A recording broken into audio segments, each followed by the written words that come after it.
everybody, and welcome to my show. I'm going to talk for a moment about Ben Roberts-Smith. Now, for those of you that don't know who he is, clearly you haven't been watching the news or reading the papers, because Ben Roberts-Smith is a man who was awarded the Victoria Cross, the highest possible order any military person can receive. He received it for bravery. Now, the question really at the moment is, how brave was he? It appears not very, but there are people on the right of politics, such as Peter Credlin, who still believe he's a war hero. And she begins an article in the Australian today which highlights the fact that I think Winston Churchill at one point made some statement about the horrors of war, and that sometimes within war we make some terrible decisions, we do some terrible things, but because it's war, it's somehow legitimate.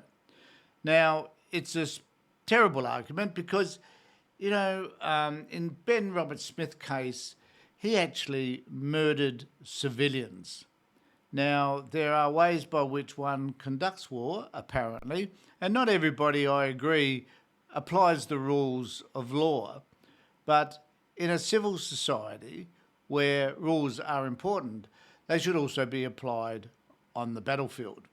Now, the interesting thing to me is that Credlin makes the statement that there are many people who have read her article that she wrote on Monday, and many people like it. No one criticised it. They all agreed with her. And this is about Credlin and the Australian readership, I guess, sitting in their own private little insulated bubble. And I'm going to play some of what she does say, which is on Sky News, but which was also embedded in the Australian article that she wrote today. And we'll highlight the fact that Credlin wants to see this man as a hero, when in actual fact he's a coward. He's a bully. He's a murderer. And all those qualities exclude him, I think, from anything which would result in being provided an award for bravery. It's also worth noting that there was a 60-minute session on him on Sunday or Monday, which highlighted the actual case against him, which interviewed the journalists who were involved in that case, and they went over and they interviewed again some of the Afghan witnesses that were a witness to the horrific behaviours of Ben Roberts-Smith. Now, I guess we can start to say, well, are they trustworthy? Are they reliable types of witnesses? Well, they are. And certainly the judge in the defamation case saw them so. So this is what Credlin has to say.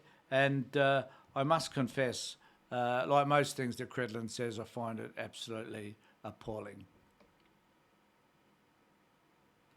But first, while many in the media have been revelling in last week's damning court judgment against Ben Roberts-Smith, my sense is that the public don't share that glee.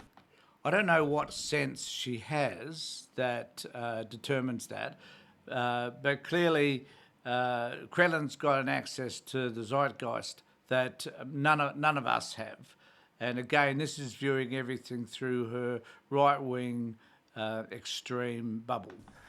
While the vindicated journalists were happy to call the VC recipient a liar, a murderer, a war criminal, to the public, he was still a brave soldier doing his best to keep us safe under impossibly difficult circumstances, or at least that's how it seemed to those responding to my column in yesterday's Sunday Telegraph. Here we go. So this is Credlin patting herself on the back for this wonderful article that she'd written, and all these people also patting her on the back and agreeing with her. Now, talk about living in your own bubble. One comment simply stating, Ben Roberts-Smith VC, thank you for your service. That attracted 455 likes. Whoa. Another stating, I don't think the Taliban follow the rules of war like our soldiers are expected to. Unless you were there, you don't know what these men went through. I think this just misses the case. Now, the guy that Ben Roberts-Smith handcuffed and pushed over the cliff and then executed. That guy was a farmer. He had nothing to do with the Taliban. Because you lived in Afghanistan, you weren't actually in favour of the Taliban anyway. But the point was that he wasn't a Taliban soldier. He wasn't fighting for the Taliban. He didn't have a gun. And yet he executed him. 411 likes. Another one stating, I really hope that BRS reads these comments so that he knows just how many people support him. 354 likes. And there were many, many more in a similar vein. Maybe it was just my audience, but there wasn't a single... Yes, maybe it was just your audience, Peter. Maybe it was just those people liking other comments and had already liked them before. So it doesn't mean that there were 700 people or 1,000 people that simply liked it. It was just an accumulation, the same people ticking the same like button. Single comment critical of Robert Smith. Then there's last week's judgment itself, which of course may well be appealed. On the most critical incident, the Daily Telegraph reported during the defamation case, it was a case of he said, two conflicting accounts, and the judge chose one over another, even though the witness he chose to believe admitted holding a grudge against Ben. We need to highlight the fact that she's forgotten one significant fact here, and that is that there were a number of SAS soldiers who complained about Ben Robert Smith. And there are a number of SAS soldiers who simply didn't like him because he was a bully, which is fair enough, didn't like him because of his general practices, fair enough, and certainly didn't like him because he executed innocent people, fair enough. So what is the problem? The problem is that from this person's perspective, the narrow-minded version that Peter Credlin has is that these other people all had an alternative motive, right?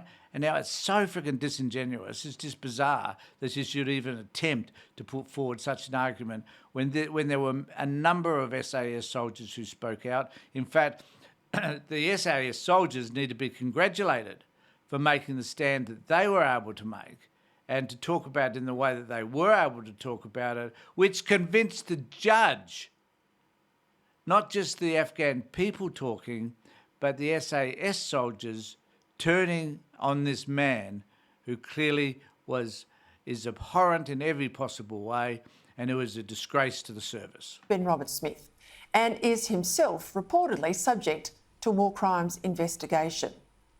Just one veteran, the paper pointed out, just one veteran has emerged as the make-or-break witness who ties this whole saga together.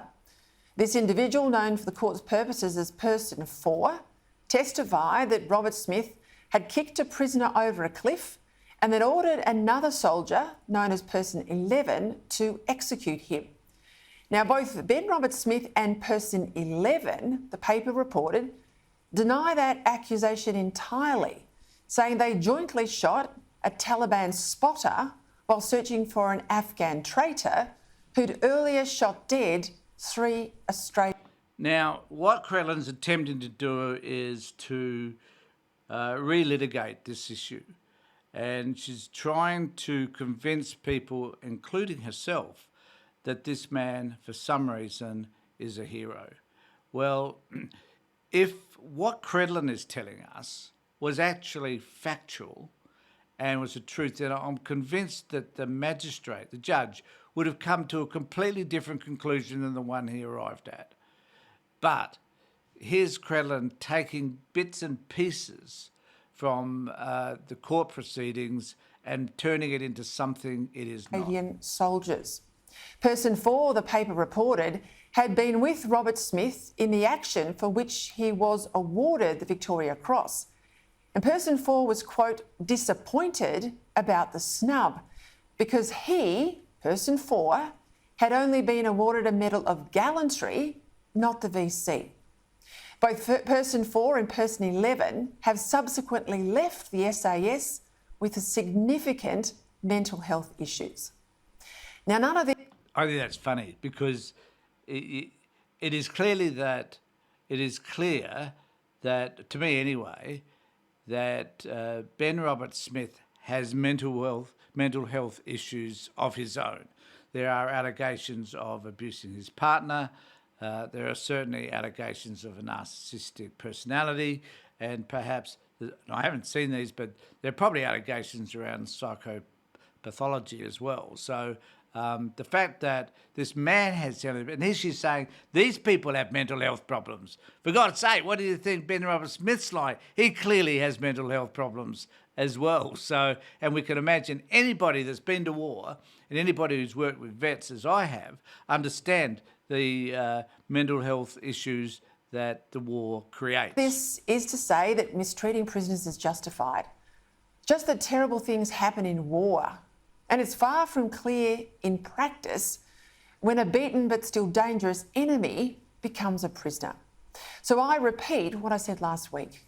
Ben Roberts-Smith has so far only been judged to the civil standard, and that's very different to the criminal standard of beyond reasonable doubt. And who knows what further information may come out or what further court decisions there may be. And she's right that there is still, this case has to be heard in a criminal court. And I wonder if he's found guilty in a criminal court of murder or a military court, whatever it might be, I wonder how Credlin will respond then. I am anxious, very anxious, to find out what that will mean to her and her reasons for siding with this man who clearly is not a good human being, whichever way you look at it, not just his war history, but also his personal life. He is not a good man. Yet, she seems to want to stand up for him. I wonder why that is. So thanks for being with me, everybody. I'd like to think that you could subscribe to my channel, make some comments below, and contact me on my email address. Thanks for being with me. Take care, look after yourselves, and be safe.